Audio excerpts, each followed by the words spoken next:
ዕለታዊ መረጃዎችና ዘገባዎችን በዚህ ሰዓት ወደ እናንተ የማደርስ ይሆናል። እየተከታተላችሁ አብራችሁ እንድትቆዩ ነው በአክብሮት የምጋብዛችሁ። በዚህ ሰዓት በርከት ያሉ ዝርዝር የግንባር መረጃዎችን ይዣለሁ።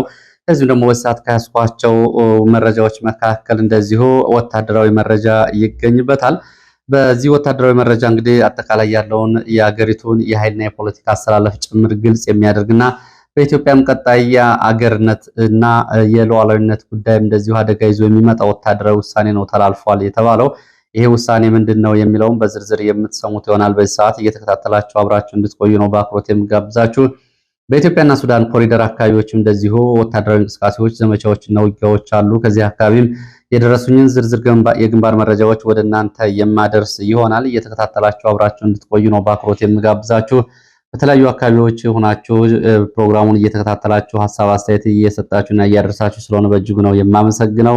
እንግዲህ ወታደሮችም ፖሊሶችም እንደዚሁ ፕሮግራሙን ሰብሰብ ብለው የግንባር መረጃዎችን እያደመጡ መሆናቸው እንደዚሁ ወልዲያ አካባቢ ይህንን የተመለከቱ አድማጭ ተመልካች ልከውልኛል። በእጅጉ አመሰግናለሁ። በተለይ እንግዲህ በግንባር ውጊያዎች ላይ ዋና ተሳታፊዎች እና ዋና ተዋናይ እንዲሆኑት የወታደሮች የአድማ ብተና የሚሊሻ አባላት ይህንን መረጃ መስማታቸው የበለጠ እንግዲህ ያለውን አጠቃላይ ነባራዊ ሁኔታ እንዲረዱ ያደርጋቸዋል። ስለዚህ ይህንን አስተያየት አድርሳችኋል፣ በእጅጉ አመሰግናለሁ። እንደዚሁም ደግሞ በአማራ ክልል ያሉ የቀድሞ እንግዲህ የብአዴን በነበረበት ጊዜ እንደ ኢንዶመንት ወይም ደግሞ የአማራ ጥረት ኮርፖሬት ይባል አሁን ንጋት የሚባለውን ድርጅት በተመለከተ ያለውን አጠቃላይ ሁኔታ በተመለከተና እሱን ለማፍረስ እየተደረገ ያለውን እንቅስቃሴ የሚገልጽም እንደዚሁ የሰራተኞች ጥቆማ የማሻሻያና የማቋቋሚያ አዋጁም እንደዚሁ በተቃራኒ የሆነ ውሳኔ እየተደረገ መሆኑን የሚገልጽ ጥቆማ አድርሳቸዋል። በዝርዝር የምመለስበት ይሆናል። በተለያዩ አካባቢዎች እንደዚሁ እንግዲህ በርከት ያሉ የጥቆማዎችን፣ ሀሳቦችን፣ አስተያየቶችን አድርሳችሁኛል። በዋናነት ግን እንግዲህ ትላንትና ከነበረው አጠቃላይ ሁኔታ አንጻር በተለይ የብልጽግና በሚዲያና በፕሮፓጋንዳ በትላንትናው ዕለት የአማራ ፋኖ ህዝባዊ ድርጅት ጋር የሰላም ስምምነት ተፈራረምኩ በሚል አረጋ ከበደና መቶ አለቃ ማስረሻ ሰጤ ያደረጉትን ጉዳይ በተመለከተ ማታ ብልጽግና እንዳሰበው ጉዳዩ አጀንዳ ሆኖለታል። በዚህ ጉዳይ ላይ እንግዲህ በተለይ የፖለቲካዊ ጉዳዮችን የሚከታተሉ አድማጭ ተመልካቾች እንዴት ትልልቆቹ ተቋማት በዚህ አይነት መንገድ ውስጥ ገብተው ተገኙ የሚለው የብዙዎቹ አነጋጋሪ ጉዳይ ነበር። ከነዚህ መካከል የአፍሪካ ህብረትና የምስራቅ አፍሪካ ሪጂናል ወይም ደግሞ ቀጠናዊ ድርጅት ኢጋድ እንዴት በዚህ ጉዳይ ላይ ተገኙ? ነባራዊ ሁኔታው ጠፍቷቸው ነው ወይ? መሬት ላይ ያለው ሁኔታ እንዴት አይገነዘቡና በእነዚህ ተቋማት ውስጥ ያሉ ሰዎች ይህንን ጉዳይ እንዲሁም ደግሞ ብልጽግና ይህንን ጉዳይ ለሚዲያ ፕሮፓጋንዳ ፈለገው የሚለው ጉዳይ የብዙዎቹ አስተያየት ነበር። እንግዲህ በማህበራዊ ሚዲያ ጭምር መነጋገሪያ ሆኖ እያመሸ ነው። በዚህ ጉዳይ ላይ እንግዲህ ያለውን አጠቃላይ መግቢያ አስተያየት በማስቀደም ወደ መረጃዎቹ ሄዳለሁ። እንግዲህ አጠቃላይ የመቶ አለቃ ማስረሻ ጉዳይ እጅ መስጠት ወይስ ደግሞ የሰላም ስምምነት ወይስ ደግሞ ድርድር የሚለው ጉዳይ እንግዲህ በየቀኑ በሚወጡ መረጃዎች እንደምትከታተሉት ከአራት ቀናት ቀደም ብሎ የድርጅቱ ከኃላፊነትም እንዲሁም ደግሞ ከአባልነት ሁለት ከፍተኛ አመራሮቹን ማገዱን ከገለጸ ከአራት ቀናት በኋላ ነው ይሄ ክንውን የሆነው። እንግዲህ ድርድር እንደ ፕሮፓጋንዳ መሳሪያ ወይስ ደግሞ ያቻላቻ የስምምነትና የጥቅም ማስከበሪያ ጉዳይ ነው ብሎ ብዙ ሰው እየጠየቀ ነው የሚገኘው። እንግዲህ አሁን ባለው የአማራ የህልውና ትግል ከአረጋ ከበደ ጋር በሰላም ስምምነት በመፈራረም በመደራደር ወይም ደግሞ በሱ ጋር በስምምነት ውስጥ በመግባት የሚመለስ የአማራ ህዝብ ጥያቄ አለው የሚለው ጉዳይ የብዙዎቹ ጥያቄ ነው። ድርድር እንግዲህ አሉታዊ በሆነ መንገድ የሚያዩትና አስተያየት የሚሰጡበት እንዳሉ ነው። ድርድር መቼም በየትኛውም ቦታ ቢሆን እጅግ አስፈላጊ ነው። ግን ድርድር ምን ያሟላል? የሚደራደረው ኃይልና እንደዚሁ የሚደራደሩት ኃይሎች ያላቸው መሬት ላይ ወታደራዊ አቋምና እንዲሁም ደግሞ የኃይል ሚዛን ምን ይመስላል? የቀይ መስመሮች ተብሎ የሚቀመጡ አጀንዳዎች፣ አደራዳሪዎች እነማን ናቸው የሚለው ጉዳይን ሲያሟላ ድርድር ዓለም አቀፍ የጦርነት ማጠናቀቂያ ስምምነት ይሆናል። ከዛ ውጭ ግን አሁን ባለው ሁኔታ ግን ለዚሁ ለሚዲያና ለፕሮፓጋንዳ ከአረጋ ከበደ ጋር በመተቃቀፍ የሚደረጉ ድርድሮች፣ ስምምነቶች እንዲሁም ደግሞ የሚዲያ ፍጆታዎች የአማራን ህዝብ የፖለቲካ ጥያቄዎች ይመልሳሉ ወይ የሚለው ጉዳይ እንግዲህ ሁሉም የሚያነሳው ነው። መቶ አለቃ ማስረሻ ሰጤ እንግዲህ ከአረጋ ከበደ ጋር መተቃቀፉ በአማራ ህዝብ ህልውና ትግል ምን ደረጃ ላይ ደርሷል የሚለውን ጉዳይ አብሮ የሚያሳይ ነው። ፋኖ እንደ ተወካይ ሆኖ ማስረሻ እንዲታይ የተፈለገበት ጉዳዩ ምንድን ነው? እንግዲህ ሆድ ሲያውቅ ዶሮ ማታ በሚለው አይነት ነገር ነው እንግዲህ እየሄደ ያለው።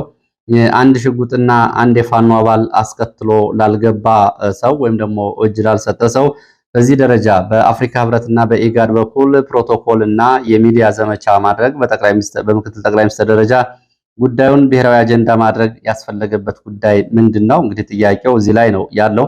ከአሁን በፊትና አብይ አህመድ ተደጋጋሚ ጥያቄዎች እነሱባቸው ነበረ። ከህወሓት ጋር ፕሪቶሪያ ሄዳችሁ ስምምነት ተስማምታችኋል። እንዲሁም ደግሞ ከሸኒዎች ጋር ደግሞ ታንዛኒያ፣ እንዲሁም ደግሞ ሆላንድ፣ ኬንያ ከአንዴም ሁለቴ ሶስቴ በሚታወቅና በማይታወቅ መንገድ አዲስ አበባ ኢሊ ሆቴልን ጨምሮ ድርድሮችን አድርጋችኋል። የአማራ ጉዳይ ሲሆን ግን ለምንድነው የማትደራደሩት የሚል ከአማራ ብልጽግና ካድሬዎች ከፍተኛ የሆነ ግፊት ይነሳል። በየቦታውም የሚነሱ ጥያቄዎች ናቸው።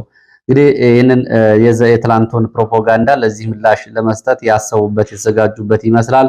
ግን ስር ነቀል ለውጥ ወይም ደግሞ መሰረታዊ መፍትሄ የማይመጣ ስለሆነ እንግዲህ ይህንን እንደተባለው ሆድን በጎመን ቢደልሉት ጉልበት በዳገት ይለግማል፣ ወይም ደግሞ ሆድ ሲያውቅ ዶሮ ማታ አይነት ነገር ነው የሚሆነው።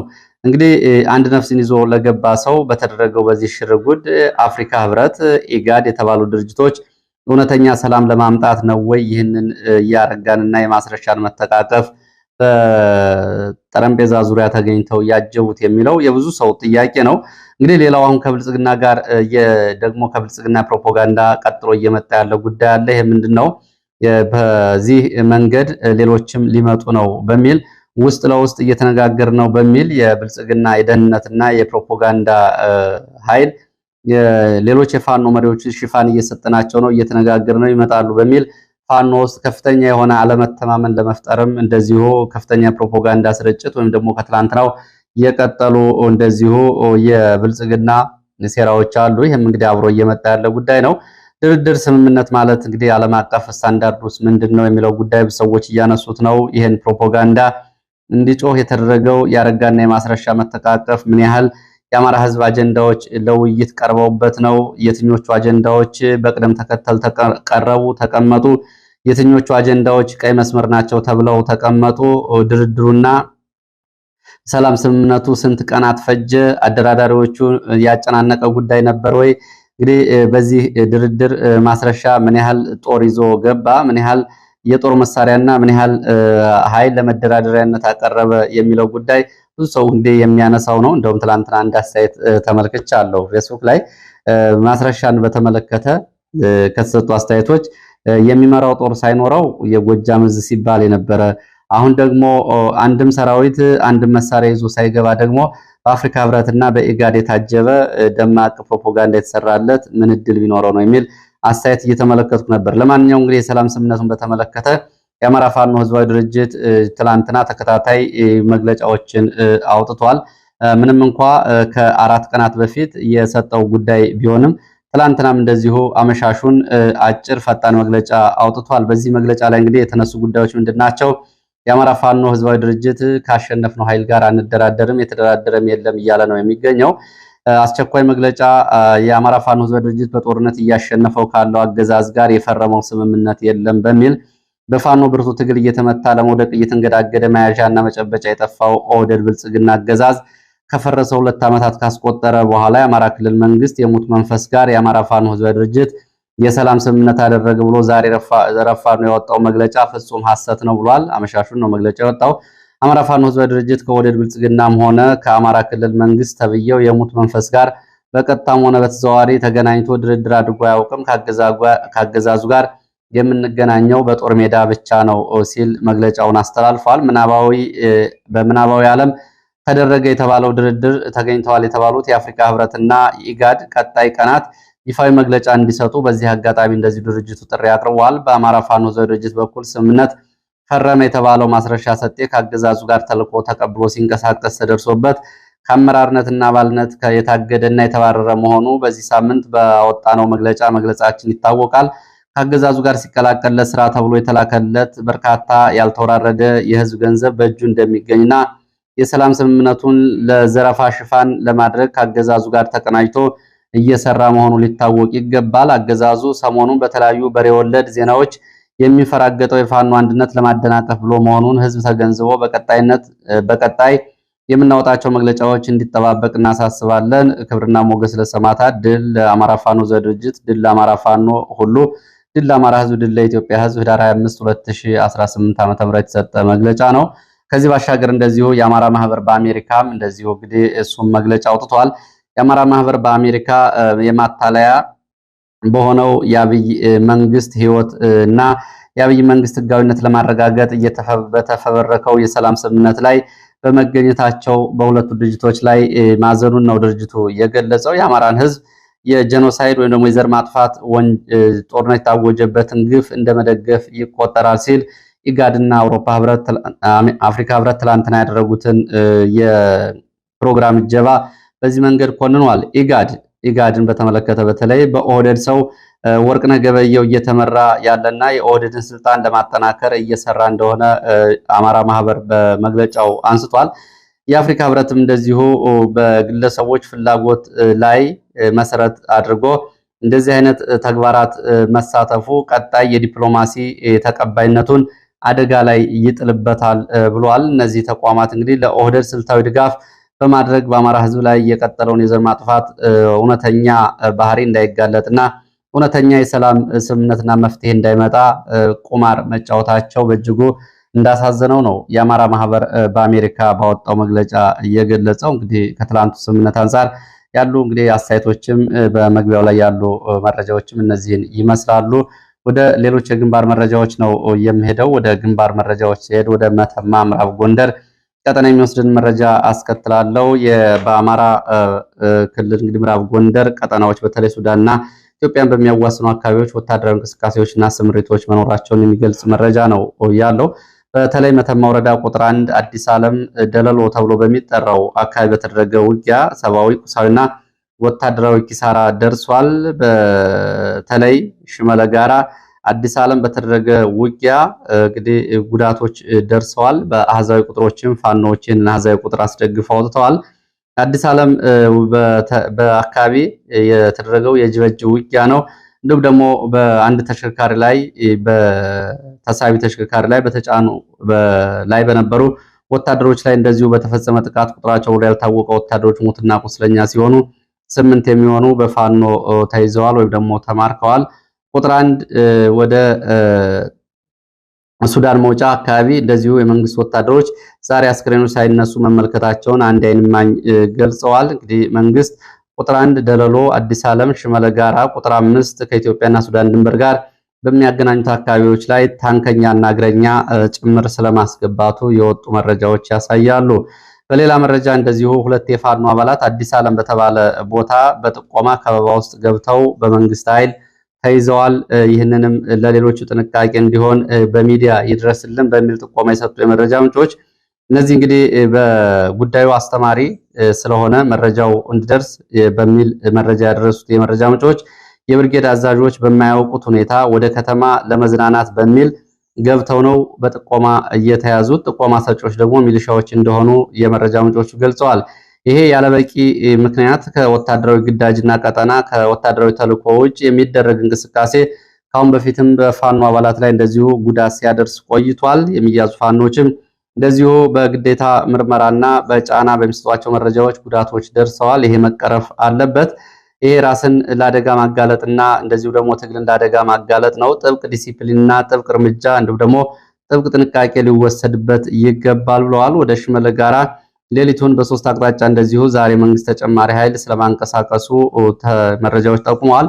ትላንትና በዚህ ቀጠና በሶስት ግንባሮች እንደዚሁ በነበረው ውጊያ በፋኖ በኩል በአጸፋ ምላሽ ጉዳት ያስተናገደ መንግስት ኃይል ዛሬ ወደ አካባቢው ኃይል አስገብቷል። ትላንትና በድሽቃ በአርፒጂ በሞርተር የታገዘ ውጊያ ነበር እየተደረገው ያሉት የመረጃ ምንጮቹ። እንግዲህ በዚህ ቀጠና መተማ ከሽመለ ጋራ እስከ ክሬቸር ሆር ጀመስ ቁጥር 1 መውጫ አካባቢ አዲስ ዓለም ድረስ በነበረው ውጊያ አንድ ወታደራዊ ተሽከርካሪ በርካታ ወታደሮችን ጭኖ በተፈጸመበት ጥቃት ጉዳት ደርሷል። ከተሳቢው ላይ በነበሩ ወታደሮች ላይ ሙሉ በሙሉ ጉዳት ደርሷል። ይህንን በተመለከተ ፋኖ ባንዲራው ግርማይ የአራተኛ ኮር ደጃዝማች ቃል አቀባይ ከ100 በላይ የመንግስት ወታደሮች ጉዳት ደርሶባቸዋል ነው የሚለው። በዚህ እንግዲህ በተለይ ተሳቢ መኪናው ላይ የነበሩት ሙሉ በሙሉ ነው ያለቁት ሲል ይህንን በፋኖ በኩል ማረጋገጫ ሰጥቷል። በተመሳሳይ በዚሁ ቀጠና ሞገሴ በተባለ ቦታ ዝርፊያ ላይ የተሰማሩ 5 ወንበዴዎች ላይ ፋኖ እርምጃ ወስዷል። እነዚህ ላይ እርምጃ ተወስዶ 3ቱ እጅ ሲሰጡ አንዱ በተኩስ ልውውጥ ህይወቱ አልፏል። አንዱ ደግሞ እንደዚሁ ቆስሎ አምልጧል ነው የተባለው። በአካባቢው እንግዲህ በብልጽግና ጋርም እንዲሁ ደግሞ አጋጣሚው በመጠቀም ከሚሊሻዎች ጋር ዝርፊያ የሚፈጽሙ ላይ እርምጃ ለመውሰድ እንቅስቃሴ መጀመሩን ነው የተገለጸው።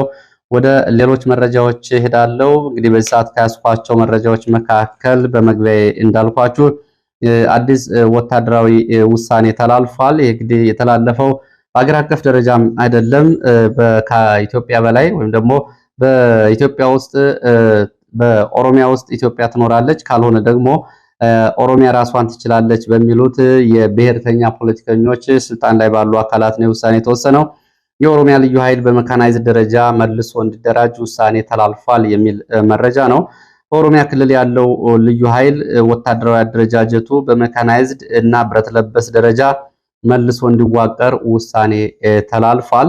እንግዲህ የመረጃ ምንጮቹ እንደሚሉት ከዚህ በፊት የክልል ልዩ ኃይሎች አደረጃጀት ወደ አድማ ብተናና ፖሊስ ይቀየር በሚል ተቋርጦ የነበረው የኦሮሚያ ልዩ ኃይል ወታደራዊ አደረጃጀት እንዲቀጥል ውሳኔ ተወስኗል። የኦሮሚያ ልዩ ኃይል በታንከኛና በመካናይዝድ ብረት ለበስ እንዲደራጅ ውሳኔ መተላለፉን የገለጹት የመረጃ ምንጮች እንግዲህ ከ4 ዓመታት በፊት የክልሉ ልዩ ኃይል ብረት ለበሶችን ግዥ ፈጽሞ በመሃል መከላከያ በመቃወሙና ፍቃድ አልሰጥም በማለቱ ቆሞ ነበረ አደረጃጀቱ። አሁን የሜካናይዝድ አደረጃጀቱ እንዲቀጥል ተወስኗል።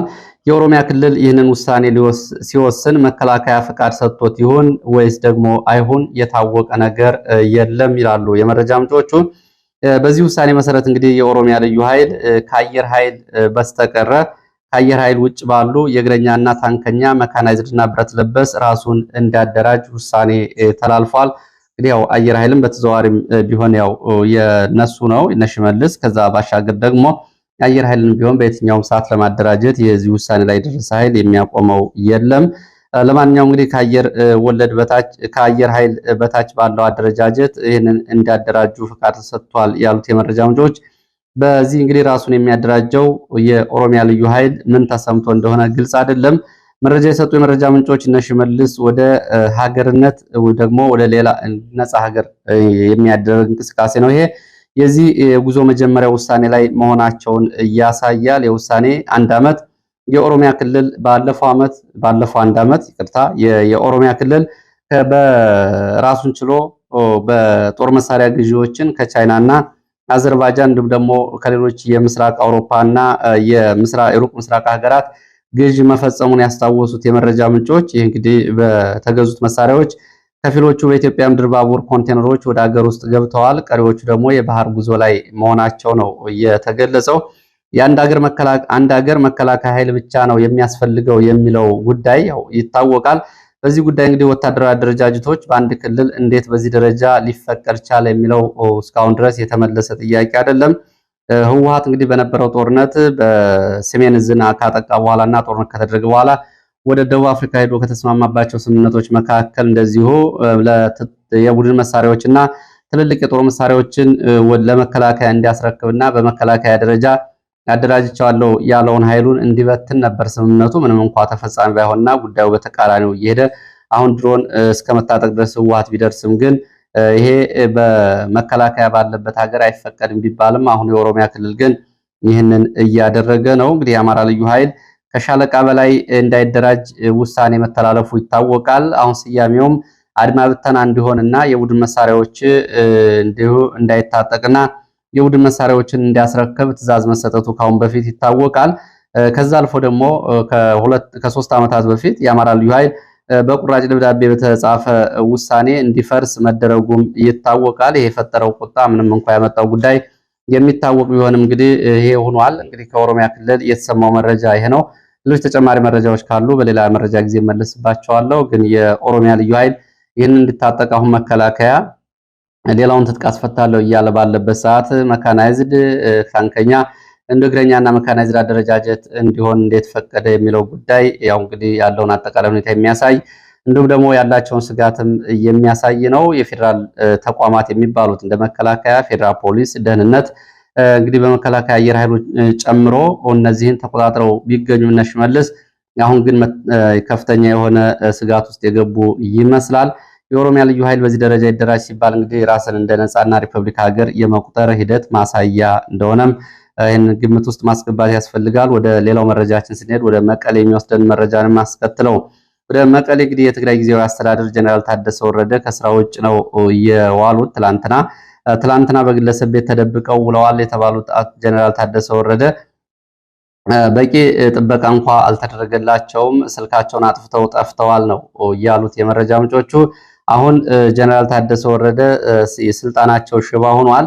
አሁን የትግራይ ፖለቲካ እና ወታደራዊ ኃይል በጀነራል ታደሰ እጅ ደግሞ በጊዜው አስተዳደሩ ውስጥ አይደለም፣ ምንም ሚና የለውም። ጀነራል ታደሰ ወረደ በነ ሞንጆሪኖ ቡድንና ወታደራዊ ቡድኑ እነ ጀነራል ፍስሐ ማንጁስ በኩል ነው የትግራይ አጠቃላይ የፖለቲካና ወታደራዊ ቁጥጥር ያለው። አጠቃላይ ስምሪትም ሆነ ውሳኔዎች በዚህ መንገድ ነው እየሄዱ ያሉት። ትላንትና ጀነራል ፍስሐ ማንጁስ እና አማኑኤል አሰፋ ታጣቂዎቹን አምፀው እንግዲህ ተቋማትን ተቆጣጥረው ወደ መቀሌ ከተማ ገብተው የነበሩ የአርሚ 22 እና የአርሚ 31 አባላትን ለማነጋገር ቀጠሮ ይዘው ነበረ። እንግዲህ እስከ ምሽቱ ድረስ ውይይት ስለማድረግና ለማድረጋቸው የታወቀ ነገር የለም። ታጣቂዎቹ የተቆጣጠሯቸውን ቢሮዎች በተመለከተ እንደዚሁ አመሻሹን ሁሉ ተቆጣጥረው እንደነበር የሚገልጹት የመረጃ ምንጮች የቴሌቪዥንና የሬዲዮ ጣቢያ ማሰራጫዎችን ተቆጣጥረዋል። ትናንትና ታጣቂዎቹ ግን ዛሬ ጋዜጠኞች እንዲገቡ ፈቃድ ተሰጥቷል ነው የተባለው። ሌላም እንደዚሁ መቀሌ ውስጥ እንግዲህ ትናንት ሰማዕታት ሐውልት ተብሎ የሚጠራው አቅራቢያ የፍንዳታ ተሰምቷል። የቦምብ ፍንዳታ ነበረ። ጀነራል ታደሰ ወረደ በተመለከተ ዛሬ በአንድ ግለሰብ መኖሪያ ቤት ውስጥ ተደብቆ ይገኛል ነው የተባለው። እሱም በአምባሳደር ፍስሐ አስገዶም መኖሪያ ቤት ውስጥ ይገኛል ሲሉ ነው መረጃዎቹ ከወደ መቀሌ የሚያመላክቱት። ህወሓት ትላንትና እንግዲህ ይደረጋል ያለውን እና የጠራውን ስብሰባ ተከትሎ ትናንትና መሻሹን ከተለያዩ አካባቢዎች አባላቱና ደጋፊዎቹ ወደ መቀሌ መግባታቸው ነው እየታወቀው። በእነ ሞንጆሪኖ ቡድን ታደሰ ወረደ መልሶ ወደ ስልጣን እንዳይመለስ ርብርብ እየተደረገ ነው ያሉት የመረጃ ምንጮቹ። የግንባር አዛዦችን ጨምሮ የትግራይ ማዕከላዊ ኮማንድ አዛዦች የሚባሉት ከጀነራል ታደሰ ውጭ ያሉት ማለት ነው። እነዚህ እንግዲህ ኃላፊነቱን ይዘው እያስተባበሩ እንደሚገኙ ነው መረጃዎቹ የሚገልጹት። ተመሳሳይ አቋምም አላቸው። ጀነራል ታደሰ ወረደ እየመሩ ለውጥ አይመጣም የሚል አቋም እንዳላቸው ነው የተገለጸው። ሌላው ትናንትና የፌዴራል መንግስቱ አንድ ውሳኔ ያሳልፋል። በትግራይ ያለውን የህወሓት የቀድሞ ድርጅቶችን የንግድ ድርጅቶችን የሂሳብ አካውንት ዘግቷል። ይህን በተመለከተ የኤፈርት ቦርድ መግለጫ አውጥቷል። በመግለጫው እንግዲህ ባልታወቀ ምክንያት የሁሉም ድርጅቶች የሂሳብ ቁጥር መዘጋቱን ነው የገለጸው። ዳር 24 ጀምሮ የተቋማቱ የሂሳብ አካውንት ተዘግቷል። መንግስት በጅምላ ባንክ ሂሳብ እንዳይንቀሳቀስ ያደረገውን ምክንያት በአፋጣኝ እንዲያስተካክል መግለጫው ጥሪ አድርጓል። ኤፈርትን በተመለከተ መግለጫው ላይ ቦርዱ በሰጠው መግለጫ ኤፈርት ለትርፍ ያልተቋቋመ በትግራይ ክልል በበጎ አድራጎት ማህበር እየተመዘገበ እንዲሁም ደግሞ በፌዴራል ደረጃ ደግሞ በኢንዶመንት በፍትህ ሚኒስቴር ተመዝግቦ የሚገኝና ለትግራይ ማህበረሰብ መልሶ መቋቋም የሚሰራ የኢንዶመንት ድርጅት ነው፣ ለትርፍ የተቋቋመ አይደለም በሚል መግለጫ ሰጥቷል። ወደ ሌሎች መረጃዎች ሲቀጥል ወደ ራያ የሚወስደን መረጃ ማስከትለው በራያ ከካራኤላ እና አጣዋ ተብሎ በሚጠሩ ቦታዎች በሌሊት ከገባ የመንግስት ኃይል ጋር ውጊያ ተደርጓል። በውጊያው ሰብአዊ፣ ቁሳዊና ወታደራዊ ኪሳራ ደርሷል። በተለይ ካራኤላ ተብሎ የሚጠራው አካባቢ ተከታታይ የደፈጣ ጥቃቶች መፈጸማቸውን የመረጃ ምንጮች ገልጸዋል። በተመሳሳይ ግርደዩ፣ ኩቢ፣ ቀረንሳ ተብሎ የሚጠሩት አካባቢዎች ከጥሙጋና ዋጃ አቅራቢያ ድረስ በተደረገው ውጊያ ሰብአዊ፣ ቁሳዊ ኪሳራ ደርሷል። አርሴማ ድረስ በነበረው ውጊያ እንግዲህ በርካታ ቁጥር ያለው የመንግስት ኃይል ኪሳራ ደርሶበታል። ይህንን በተመለከተ ጥሙጋ ዙሪያ በነበረው ውጊያ ፋኖ በሰጠው መግለጫ ከ50 በላይ የመንግስት የሪፐብሊካን ጋርድ አባላት በመልሶ ማጥቃት ሙትና ቁስለኛ መሆናቸውን ገልጿል። በመልሶ ማጥቃት እስከ ጥሙጋ ወታደራዊ ካምፕ ድረስ በተፈጸመው ጥቃት ነው ይሄ ጉዳት የደረሰው። ጥሙጋ የሚገኘው ወታደራዊ ካምፕንም እንደዚሁ ፋኖ ከቦ እንደነበር በመግለጫው ይሄንን አስታውቋል። እንግዲህ በሲቪሊያን እና በሀብትና ንብረት በንጹሃን ላይ የደረሰውን ጉዳትን በተመለከተ ከጥሙጋ አካባቢ ሮኬት፣ መድፍ ከጮቢበር እንደዚሁ ወደ ባይባዋና ኩቢ ቀረንሳ አካባቢ ተደጋጋሚ የሮኬት የመድፍና የዙ 23 የሞርተር ድብደባ መደረጉን ተከትሎ በንጹሃን ላይ ጉዳት መድረሱን መረጃዎቹ ጠቁመዋል። ወደ ፍኖተ ሰላም ዙሪያ ጃቢ ጠናን ስንሄድ በጃቢ ጠናን ወረዳ ከፍኖተ ሰላም አቅራቢያ በሚገኙ አካባቢዎች ወደ እነዚህ የፋኖ ቀጠናዎች ከተንቀሳቀሰ የመንግስት ኃይል ጋር በተደረገ ውጊያ ወታደራዊ ኪሳራ ደርሷል። በተለይ ዞባ ተብሎ በሚጠራ አካባቢ በነበረ ውጊያ ለሰዓታት ውጊያ ተደርጓል። በዚህ ውጊያ ወታደራዊ ኪሳራ ደርሷል። በዞባና አዜሎ ተብሎ በሚጠሩት አካባቢዎች የተደረገውን ውጊያ ተከትሎ መንግስት ከፍኖተ ሰላም ተጨማሪ የቡድን መሳሪያዎችን የያዘ ኃይል ወደ አካባቢው ዞባና ዛሎ ማንቀሳቀሱን የመረጃ ምንጮች ገልጸዋል። እንግዲህ በዚህ አካባቢ ትላንትና በሰከላም በደጋዳሞት አካባቢ የነበሩ መረጃዎችን እየተከታተልኩ አደርሻቸዋለሁ። ለዚህ ሰዓት ከተለያዩ አካባቢዎች በማሰባሰብ ያስኳቸው መረጃዎች እነዚህ ነው የሚመስሉ። ስለተከታተላችሁ በእጅጉ አመሰግናለሁ። በሌላ ተመሳሳይ መርሃ ግብር እስከምንገናኝ ከቢስ